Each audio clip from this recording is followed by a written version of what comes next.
Yo, what's up, everybody? It's your boy Anthony McLeon from Unapologetically Him Podcast.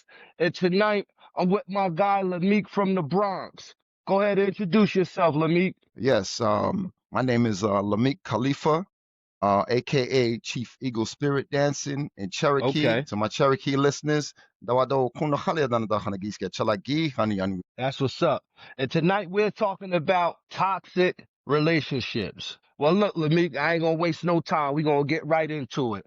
Go ahead and what's your experience with toxic relationships? Ooh, wow, going back to my early years, and I have to admit that what we don't do in our families, a lot of us, especially with the males, we expect, young brothers to go out into the world and just, meet strangers out in the street. And in some cases, that's not bad, but in others, it's a travesty just waiting to happen. Especially when you have people who have been in toxic families, Right, children growing up in toxic environments, whether right. they have been in foster homes. Ironically enough, that's where I came out of.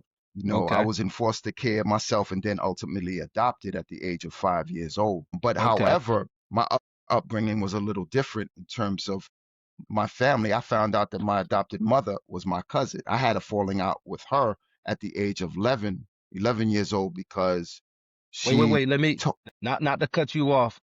yes, Say sir. that again. I had a falling out with my adopted mother at the age of No. The 11. cousin was actually related to you. My cousin was my adopted mother. So I just unbeknownst to you, your cousin adopted you, basically. right. I found that out Okay. last year. And Oh, my wow. adopted mother's been dead since 1995. I just found that out last year. Wow. Yeah. So I'm kind of good at like a psychological viewpoint here in terms of the family and how it has been so maligned, Mm, structuring, especially with our young girls, our young females, and how they interact with young brothers from I'm going from adolescence, from as far as 11, 12 years old, and how because of how the school has structured the classroom, because that's right. where this really stems from, the classroom. Go to Right. school, you see girls, and I remember back in the I remember back in the late 70s and early 80s, the girls with the little mini skirts coming into class. A young brother can barely focus on his schoolwork, especially in Yeah, an environment like that. you're So right about that. the physical attractions in our community is almost automatic, systematic. Seems like it was set up that way, and that therefore those who are of the mindset very very early on, because that mindset in that black male youth is not designed to wait as you get into a relationship. Some of us got into relationships too early. Right. It ended up, tragically, and some of us through some not magic but miracles, or just things that managed to become more cohesive. There's stories about boys and girls who started relationships in elementary and ended up getting married later on. That's far and few between, because the overall problem that is more prevalent today is breakups, divorce rates, single mothers. But Exactly. I don't want to go too far into that. I'm just going to talk about some of my personal experiences. And I remember when I was my God, 17, 18 years old, and I met a sister who was related to the famous Slick Rick. That With was Slick her Rick. uncle. Yeah, Okay. yeah. And that was the love of my life.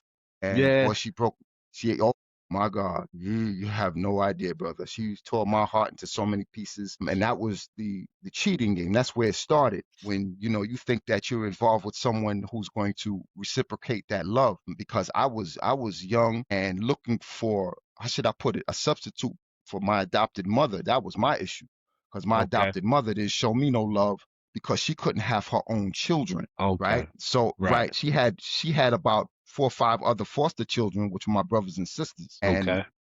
because of that, that caused some serious problems with me and her, because I was her only adopted child out of my other siblings that I was raised. I was the baby, but that relationship ended up ending after a few years, and then I ended up meeting another young sister who was an ex-Marine.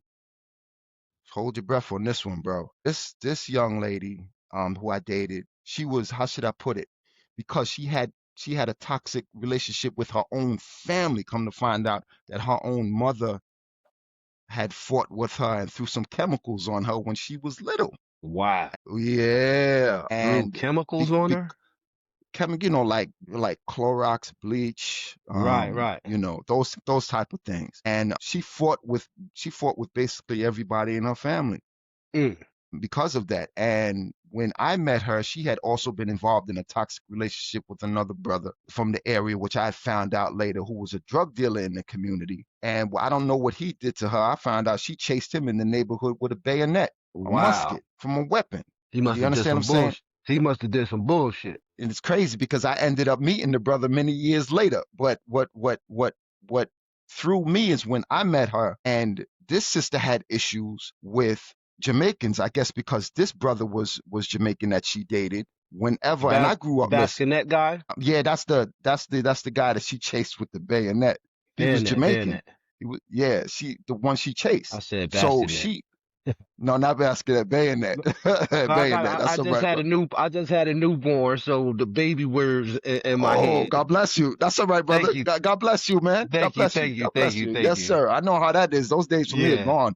My kids is yeah, almost grown. But anyway, right. so what happened was every time I was around her and I played reggae music, she flipped her lid. Mm, When I say flipped her lid, she cursed at me, screamed at me. I'm like, I grew up around my homeboys that I grew up with, Black American, Jamaican, West Indian. That's right, my neighborhood. You right, understand what I'm saying? So I'm like, what's this? You know, what's this? Don't play that. It got to a point where she said to me that she slept with my best friend. And I sat back and I said, whoa, I really had to look at this whole situation. And I was young. I was in my early 20s because right. we were only 2 months apart. I think I was 22. Yeah, about 22, and she was the same age. Okay. And she just any little thing that I did. I remember when I was studying the 5% lessons, and I would see her for a few hours after work.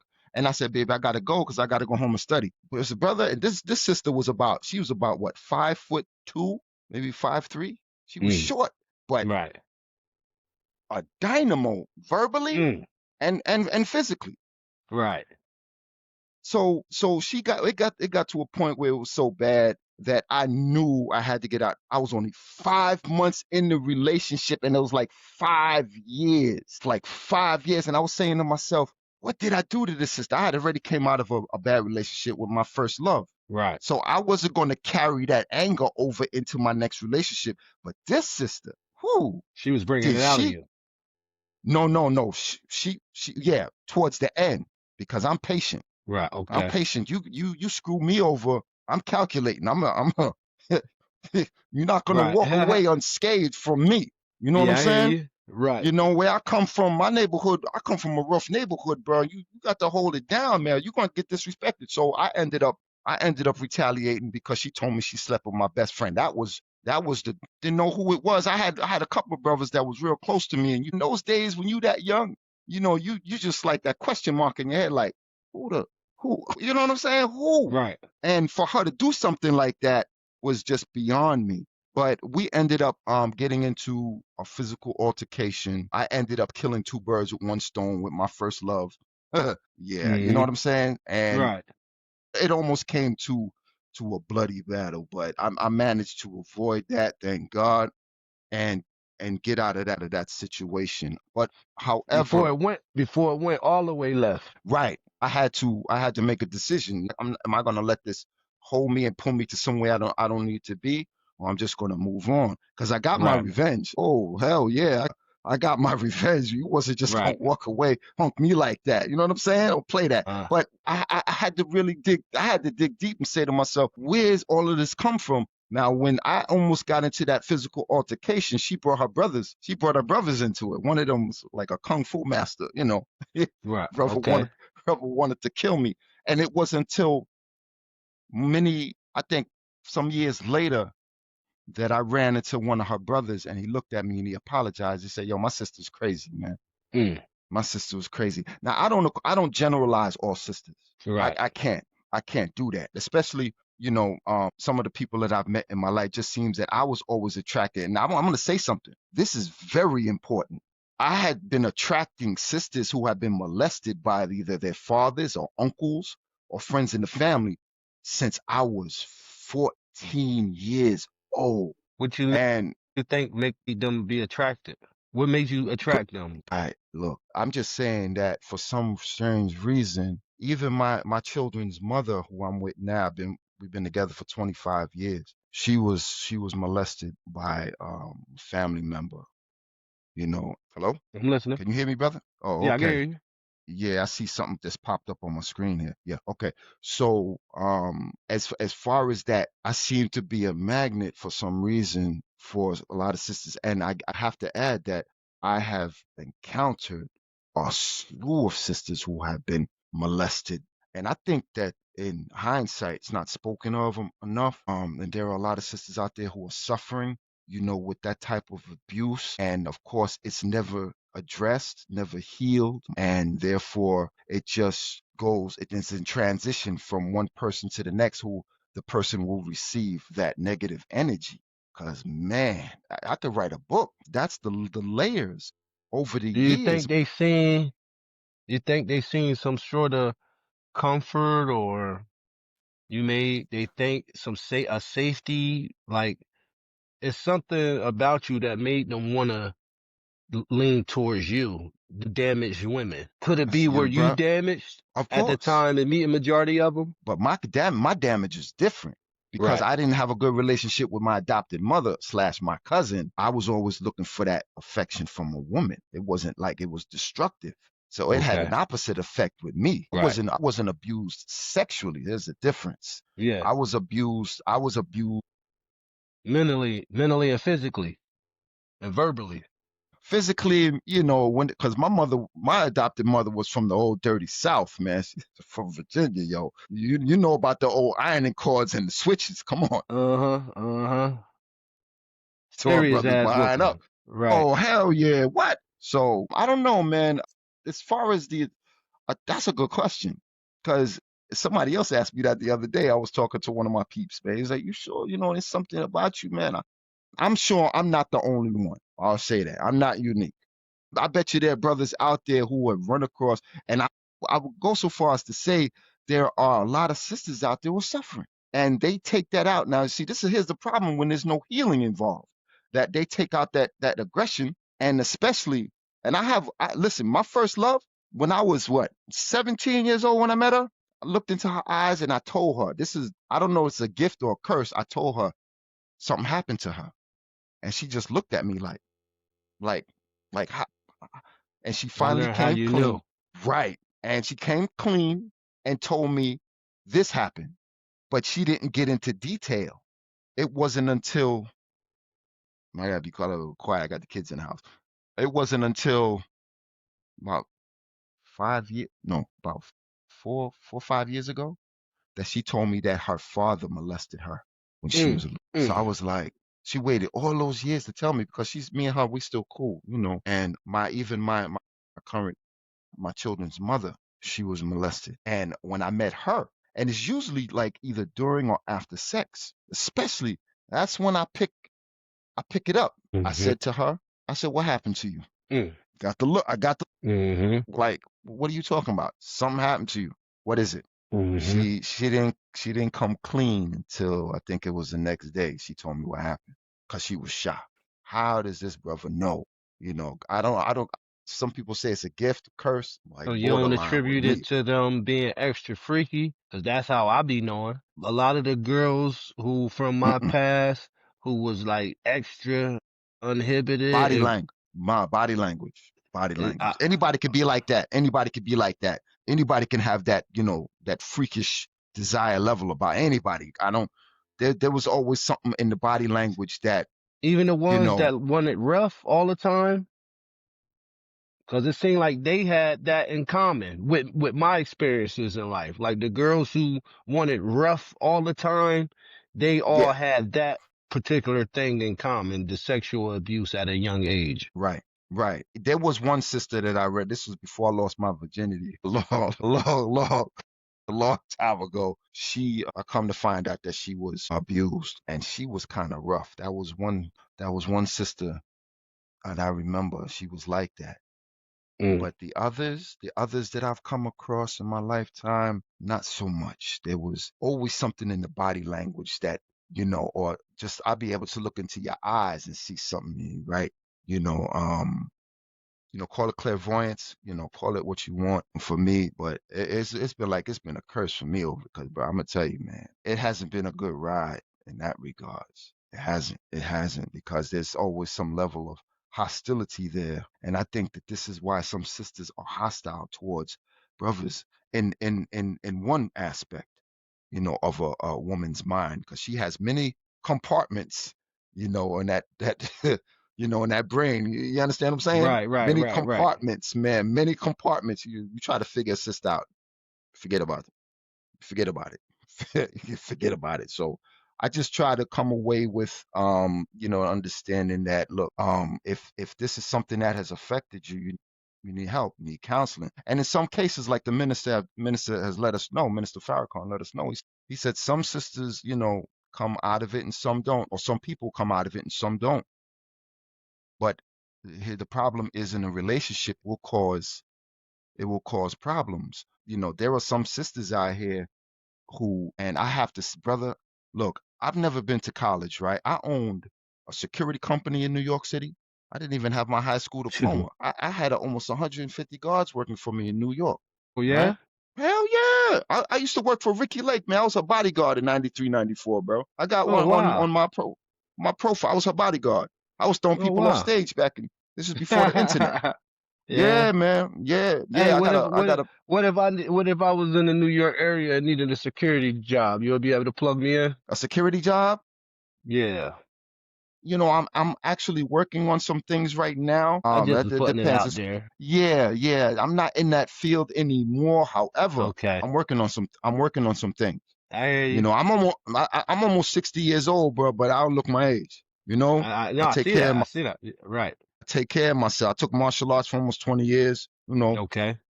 I've seen some action in New York City that a few can claim, boy, Yeah, and they've come out of it. especially you experienced the real NYC from back in the day Whoo, bro. when it was I still the go ahead. I still have to look in the mirror and thank God that I'm still here. From what I've seen, friends, Right. gone in jail, drugs. I was lucky. I escaped all of that. I didn't escape some of the carnage. I got caught up in it, but I'm still grateful I'm still here. But Right. yeah, Now look, yes. far as the toxic relationships, um, anything else in regards to that you want to share with the folks before we get up out of here? Look, all right. Now I'm gonna offer this because I've been with mine for 25 years, and my relationship is, it's on the shaky side right now, Okay. currently, and it has direct connection to what we were just discussing with regards to women who have been abused. The minister had spoke on women, or men, women who are in these situations or who have experienced these type of abuses to get over it, move on, because it's ultimately going to affect your current or your future situations in your relationships in your lives. So Right. we must move on from these experiences that they might still be there. You will never forget, but don't let it poison the blood relationship that you have with your significant other, because the responsibilities that lie between the two parties must be met, and that is something that in life, you can't get back. Time keeps moving, you know Right. and emotions, feelings, and of happiness and unease, those things will come and go. But commitment, that word commitment, man, runs deep, for Real better or deep. A lot for of people don't understand that. worse. You know what I'm saying? So when I got with Mines 25 years ago, and I told her this is what I said to Mines. And I got into a discussion with a brother who's a Christian not too long ago. I told my significant other before we even got involved physically. I said neglect is one of the key precursors to a lot of relationships failing. Neglect, especially a man coming home from working, long day, come home, and he's met with either argument or he's met with nothing, no Right. respect, It's like I'm a fly on the wall here in my own house. Mm-hmm. What is this? So I told her, I said, if you do something like that, I have a right in my lifetime to be happy, and that I either will dissolve this relationship or I'm going to see somebody else. This is what I told my children's mother from day one. Mm. From day one, That's real shit so right there. I respect that. no doubt, no doubt. Thank you, brother. A lot of people that I spoke to, they look at me like I'm crazy, and I'm like, I told her like it is. I said, You you gave her either a accept, choice. right? You either accept that, or I'm gonna put my moving on shoes on, and I'm out of here.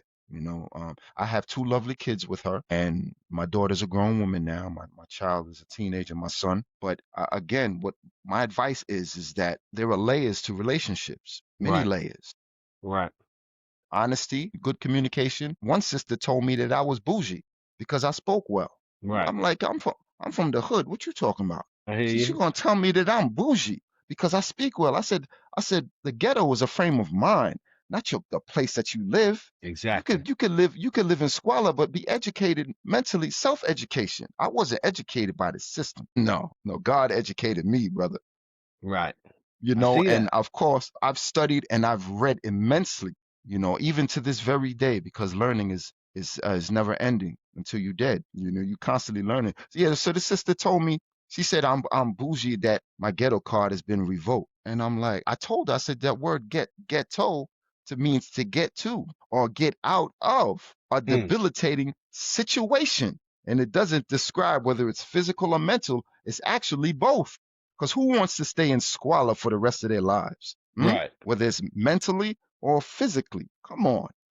And but say there's some sisters out there who are living in what they would deem as a ghetto. And that this sister that I spoke to, hear me, I tell when she showed me where she was from, I'm not going to get into, specifics or areas on that, but Right. her projects were condominiums. I looked in and I said, I said, are you for real? Do you call this the ghetto? I had to scratch my head. I had to scratch my head. You come to New York City, but you sure. See I the just don't real ghetto. understand. Y'all, people don't understand, man. Now, me personally, I grew up in a middle class household. Now, if I hadn't been adopted, I would have grew up in the projects in Lower Manhattan, because that's where my family was from. Okay. You understand what I'm saying? So in a way, it was for the better.